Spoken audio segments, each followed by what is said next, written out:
I knew they were going to screw me when I walked into that boardroom, and my nameplate had been replaced with team support. Not senior marketing strategist, not director of brand innovation like Trent promised during our one-on-one last quarter, just support. Like I was a spare battery pack they kept around for emergencies.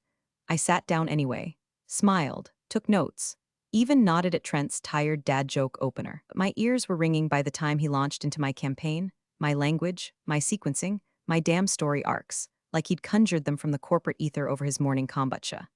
I was the ghost in the room, not invisible enough to ignore when they needed a fire put out or a last-minute deck polished for the board, but never quite visible when the credit rolled in. I had crafted the formula, a campaign structure so airtight, even our interns started mimicking it in their coffee shop startups.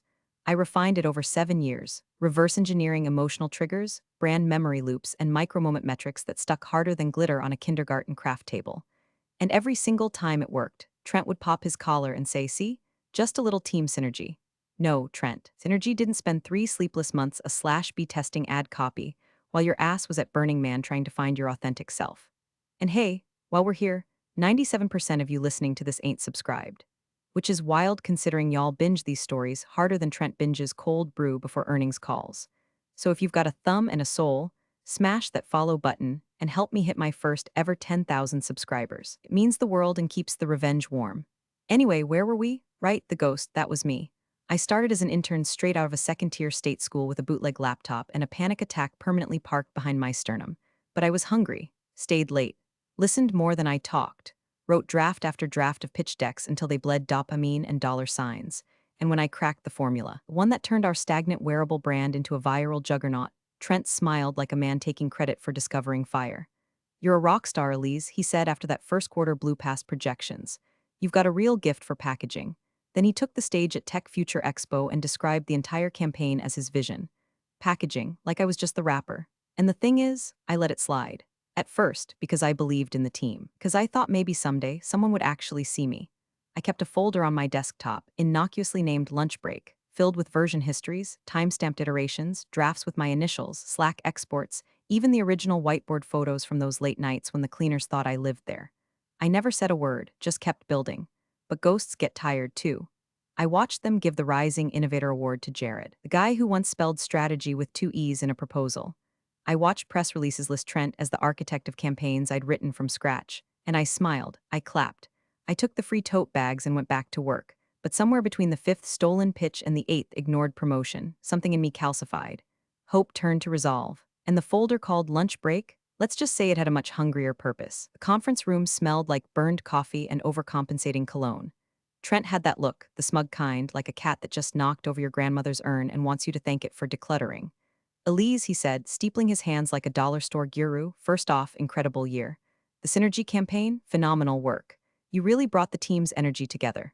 Synergy, there it was again. That magic word that somehow vacuumed up my hours of labor and spat them back out as communal effort. Like the team stayed up till 2 a.m. rewriting the headline that got us the 500% engagement spike. Like the team built the neuro-branding feedback loop I tested for 6 straight quarters. Sure, Jan. I glanced across the table. Jared, who once confused B2B with BBQ in a sales doc, was grinning like a Labrador who just got a treat. He looked like the kind of guy who uses his college email address because he thinks it makes him sound plugged in. Which brings me to some exciting news, Trent continued.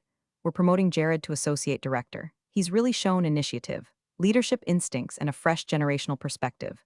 I felt something click in the back of my skull. Not a snap, not a rage flash, just a click. Like the moment a seatbelt locks before a crash. Quiet, final, I folded my hands. So I'm assuming this means the promotion we discussed last year is off the table? Trent didn't miss a beat. He gave me that patronizing smile I'd grown to recognize, the one that belonged on a bad Tinder profile, captioned, "I know what women want." "Elise," he said, like he was about to mansplain the concept of air, "you're absolutely vital to the team. Leadership requires a certain outward-facing charisma. You're more of a behind-the-scenes asset. Think glue, you keep us together. Glue, not fire, not vision, not the one who built the damn house. Glue." My nails dug into the fabric of my skirt, but I smiled like a corporate Stepford wife. "Got it," I said softly. "Thanks for the clarity." Trent nodded, relieved. "That was the trick. They only respected your silence if they thought it meant obedience." I waited 3 beats and added, "I'd like to schedule an exit interview." The smile cracked. "Sorry," he said, blinking. "HR," I said more firmly. "I'll email them this afternoon. I want to make sure we do this right." "Elise," he chuckled, nervous now, "no need to be hasty. This is just a speed bump. We value you. You are the team. I stood up, adjusted my blazer, and looked him in the eye for the first time all meeting.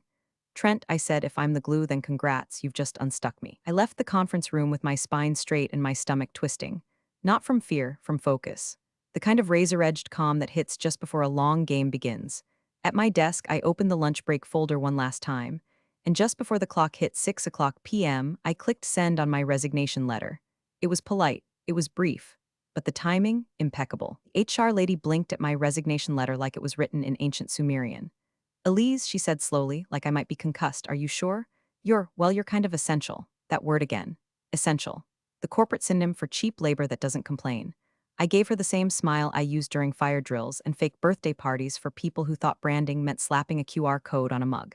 Very sure, I said. Just time for something new. She nodded too fast. Trent will be surprised, I bet. When I stepped into his office, Trent was fake typing on his laptop like a kid pretending to drive a parked car. He looked up, saw the envelope in my hand, and did that performative, eye-widening thing actors do in prescription drug commercials. Elise, wow, we didn't see this coming. You didn't see me for 8 years, Trent, but I kept my face neutral, polite. Corporate mask slipped on like armor. I appreciate the opportunities, I said. Is this about the promotion? He asked, faux confused. Because listen, I talked to upper management and no need, I cut in gently. My mind's made up. He leaned back in his Herman Miller throne, sighing like I'd just asked him to cancel his golf trip. You're making a mistake. You've built something here. I did, I said, and now I'll go build something else. That got him. He blinked, calculating. He wasn't used to women who didn't flinch when he turned on the TED Talk tone. I stood, shook his hand, and walked out before he could recycle another metaphor. The goodbye email was vanilla, thankful, full of growth and new chapters. The kind of thing LinkedIn eats for breakfast. I packed my desk methodically, left the succulents, took the hard drive. The building looked smaller on the way out, or maybe I just felt bigger. At home, I opened a bottle of wine that had waited 3 years for a real occasion. I sipped it slowly, booted up my laptop, and dragged a file titled Final Assets Authorship Proof into the copyright portal. It was all there: early concept maps, timeline logs, email drafts, internal decks with revision trails, even the napkin photo from 2018, where I scribbled the first outline in a bar napkin, while everyone else was doing tequila shots at the offsite. I attached the document trail, signed the application, and clicked submit. There wasn't a dramatic music swell, no confetti, just the soft ping of confirmation. But I sat there, alone in my apartment, staring at that screen like it was the first breath after being underwater too long. It wasn't revenge yet. It was something colder. It was evidence.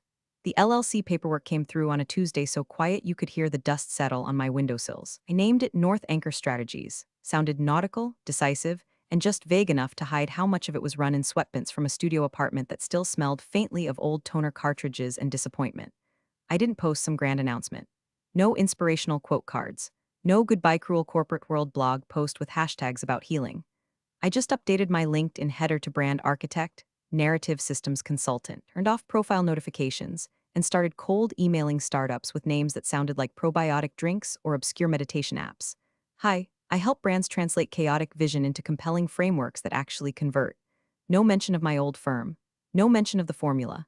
Just fresh narrative architecture, a phrase I cooked up while folding laundry and trying not to have a panic attack about health insurance. 3 weeks in, I landed my first client. A medium-sized tech company launching a wearables line, sleek, bold, hungry. Run by a woman named Viga who had eyes like polished obsidian and didn't blink unless you said something worth listening to. Why'd you leave corporate? She asked during our second Zoom call, voice smooth like she already knew. I smiled, wanted more control, more impact. She nodded. Smart. We're not interested in fluff. Want to rip out the old playbook and light it on fire. I could work with that. We signed a short-term contract. I got to work. I didn't copy the formula, I evolved it. Stripped it to the studs, then rebuilt it for post-algorithm world, more story hooks, cleaner loops, variable tension arcs that tracked not by campaign phase but by user intent. I called it something new, narrative cascade framework. I used different colors, different metaphors. But the bones, the science of it were mine, and this time, so was the signature. It felt terrifying, like I was bluffing my way through a heist. Every time Viga said she loved a pitch, my inner critic whispered, they'll find out. You're just a knockoff of yourself, but every deliverable landed, every metric ticked up. I bought a decent desk, replaced my creaky chair, got a proper domain, and ditched the Gmail address. Some days I missed the security, the team lunches, way people used to look at me with deference, even if they didn't really see me. But most days, I missed nothing. Because this time I didn't have to shrink myself to fit the room. This time I was the room. The message hit my inbox at 9:04 a.m. on a Thursday, subject line, "Did you see what Brandform is doing?" Sent by an ex-colleague I hadn't heard from since the farewell sheet cake. Attached was a teaser video from my old firm, blasting across LinkedIn like a confetti cannon full of stolen ideas. Their big new campaign was called Future in Focus. It had a minimalist white-on neon logo, a slogan I had coined 4 years ago in a brainstorming doc titled Internal Don't Show Trent Yet. I clicked play, and there it was.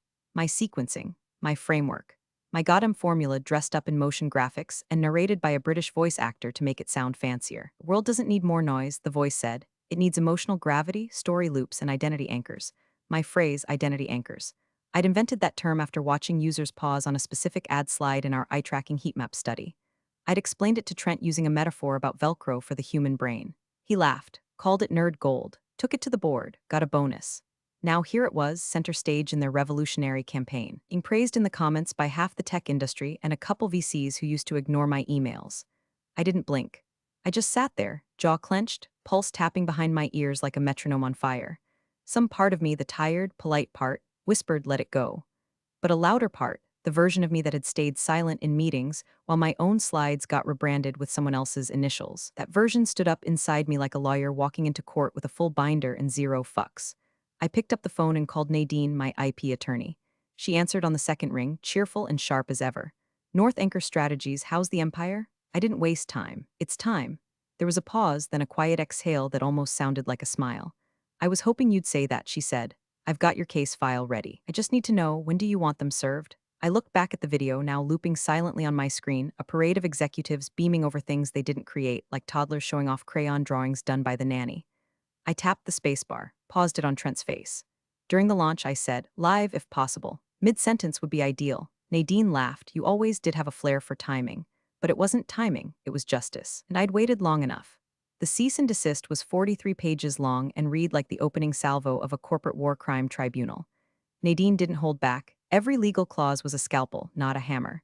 She included the registration certificate, the timestamp drafts, Slack screenshots with original language, calendar invites, metadata, pitch decks, even the original voice memo, where I muttered identity anchors into my phone while half asleep on a Greyhound bus in 2019.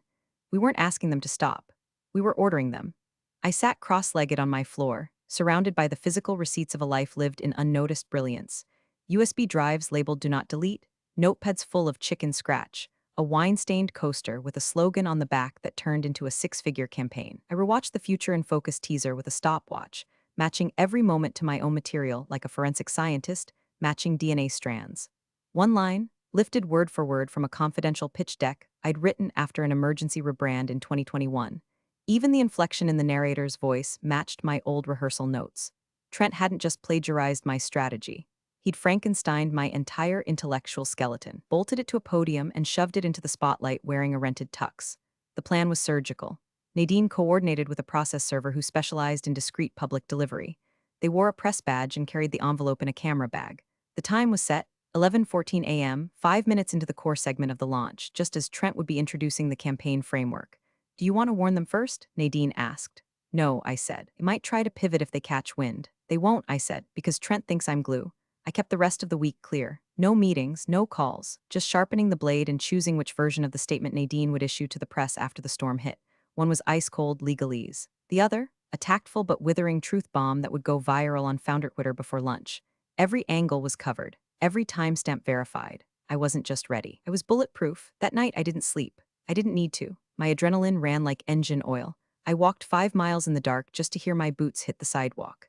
I stared at the skyline and thought about every time I downplayed my own genius because it made someone else uncomfortable.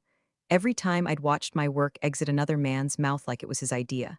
Let them watch tomorrow. Let them scramble. Let them learn. Because the campaign might have been called Future in Focus, but the only future they had left was the one I let them borrow. And that lease was up. The live stream opened with a drone shot of their new HQ, glass walls, ego height signage, everything designed to scream we matter. A synth-heavy track throbbed underneath an overly dramatic voiceover. Innovation isn't coming. It's already here. I sat at my kitchen table in sweats, eating cold toast and sipping coffee that had gone bitter 30 minutes ago, but my eyes never left the screen. A countdown hovered. 00, 10, 00, 09, 00, 08. I didn't blink. Trent walked out on stage to thunderous applause, wearing a navy blazer and that performative humility smile he saved for VC events and Instagram stories with his rescue dog. Thank you all for being here, he began, pacing like a TED Talk knockoff. Today isn't just about a product, it's about a mindset shift, a new kind of story. Something we're calling his mic glitched. He paused, confused, then tried again. Something we're calling, someone offstage rushed forward, whispering into an earpiece. Trent turned his back to the crowd slightly, nodded stiffly, then checked the tablet in his hand. That's when it happened. The message hit him mid-sentence. I could see it, the exact second his face folded in on itself like cheap origami. He blinked. Once, twice. The camera cut to the massive LED screen behind him, which flickered, no, shuddered, before displaying the first slide of the campaign deck. It froze there.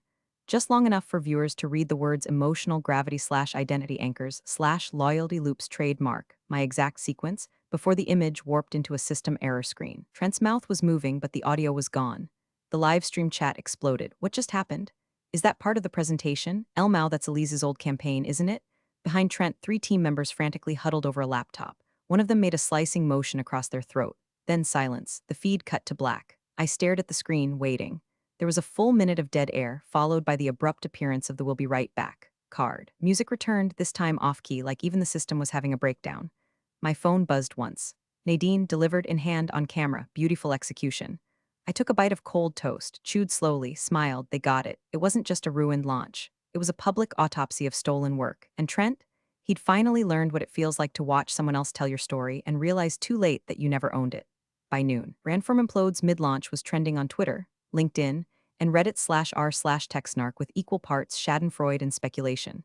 Someone had screen recorded the glitch live, zoomed in on Trent's reaction, and set it to a slowed-down version of Sound of Silence. A TikTok with the caption "When the IP lawyer hits harder than the product demo" hit 300K likes in under an hour. By 2 p.m., tech news outlets had picked it up. No one had the full story yet, just whispers about an urgent legal intervention, copyright dispute, and one particularly delicious phrase in The Verge's headline: alleged theft of intellectual property forces, abrupt halt of multi-million-dollar campaign. Their stock dipped 11% before market close. By 3:30, the leaks started. A junior staffer anonymously told Business Insider the campaign had been built entirely around a proprietary framework by a former employee who legally registered it before departure. Another source confirmed the cease and desist arrived during the keynote and threw the whole marketing team into DEFCON 1. By 4 p.m., my phone was a live wire. A text from Jenna, who once iced me out of a pitch meeting to suck up to Trent, popped up. "Hey girl, crazy day. Just wondering, was that you? If so, iconic. Face with tears of joy also. Any chance you're hiring? Delete." Voicemail from an investor I'd once watched fall asleep during my presentation, but who now apparently had time to circle back for coffee and brainstorm synergies. Ignore. A LinkedIn DM from a senior strategist at my old firm. Just wanted to say I always knew you were the brain behind those campaigns. Hope you're doing well. Any interest in consulting? Mark as unread. It wasn't that I didn't feel the thrill, I did. Somewhere beneath the adrenaline and the surrealism, I felt something like justice. But it was buried under layers of restraint, a learned stillness from years of having to sit on my hands while someone else took the bow. So I didn't gloat. I didn't tweet. I didn't even pour champagne. I opened my laptop, clicked into the press strategy folder Nadine had prepared, and let her take over. The statement she sent on my behalf was clean, neutral, unshakable. North Anchor Strategies confirms that a cease and desist order was delivered to Brandform Inc. due to unauthorized usage of proprietary intellectual property developed and registered by Elise M. prior to her resignation. No further comment at this time. That was it. No drama, no shade, just the facts delivered like a scalpel to the jugular. But privately, quietly, I watched the flame spread. Because for years I'd been asked to dim myself so others could shine. And now they were burning under a spotlight they thought they'd stolen, only to find it was wired directly to me. The rooftop bar overlooked the city like it had earned the right to judge it. Below us, the skyline blinked its nervous neon, and traffic thrummed like the hum of something barely held together. But up here, everything was soft lights and quiet power. Viga, CEO of the rival brand, my client, my ally, clinked her glass against mine. To theft, she said with a smirk.